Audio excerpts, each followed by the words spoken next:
ఏమని ఎంత అన్యాయమే అది. ఆ? నేను ఆ రోజు సీఎం రేవంత్ రెడ్డి చూసినా కదా ఆయన పిసిసికి ఉన్నప్పుడు. ఆ?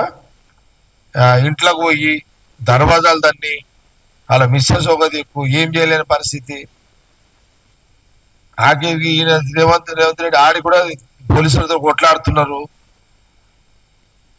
ఇక కొందరు ఆ ముగ్గురు నలుగురు ఆడు ఉన్న పోలీస్ అధికారులు సరే ముఖ్యమంత్రి చెప్పినప్పుడు ఏది చెప్తే అది చేయాలి కానీ పాపం వాళ్ళని ఏమంటాం వాళ్ళది. వన్ మధ్యమూరి టూటి ఆడ ఆ దర్వాజా దానుడేంది రేవంత్ రెడ్డి ఇంట్లో పోయి బెడ్రూమ్ లో పోయి చోరుడేంది. ఏమి నాయన ఏంది ఇదంతా. మీరు తక్కువ పనులు చేసినారా నాయన మీరు. మరి ఎవరికైనా కోపం ఉంటుంది మరి. నీటిలో దొరికితే నువ్వు వాగుతారా మీరు ఎవరైనా చెప్పండి. ఆ రోజు ఏమైందా మీకు తెలివేంత.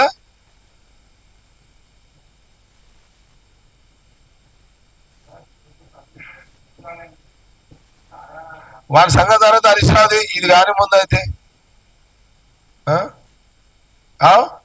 ఎంత ఎంత అన్యాయం ఇది. ఎంత ఓపెన్ గా టీవీలలో చూస్తూనే ఉన్నారు కదా అందరూ.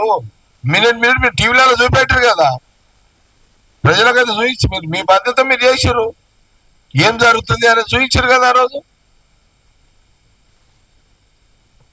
ఎంత మొత్తం పోలీసు బటాలియన్ వచ్చి రేవంత్ రెడ్డి ఇంటి మీద పడ్డప్పుడు ఆ రోజు ఏమైందా మీది. ఆ రోజు ఏం తెలివైంది. ఇప్పుడు పెద్ద మాటలు మాట్లాడుతున్నారు. ఆ రోజు లేవా ఇవన్నీ ముచ్చట్లు. ఇంత పెద్ద ఏదో దౌర్జన్యం. ఏం దౌర్జన్యం మీకు చేసింది ఎంత దౌర్జన్యం. అలా రేవంత్ రెడ్డి చీర కూడా చేస్తున్నాడు మిమ్మల్ని. ఎందుకు వద్దనుకున్నాడేమో ఆయన. మీ తప్పులుంటే బయట పెట్టాలనుకుంటున్నాడు సీఎం రేవంత్ రెడ్డి, పెడుతున్నాడు అంతే. మిమ్మల్ని ఏం అంటలేడు కదా. మేము కొడుతున్నాడా తిడుతున్నాడా పోలీసులను ఇళ్ళలో పంపించా గుంజుకొస్తున్నాడా. మీరే అడాగిరానైనా మీరైతే ఇళ్లలో జోరీరు కదా. మీరు గవర్నమెంట్ ఉన్నప్పుడు పోలీసులను పంపించారు, ఇళ్లలో జోరీరు, బెడ్రూమ్లలో జోరీరు, ఆయన గంటలు సతాయించారు.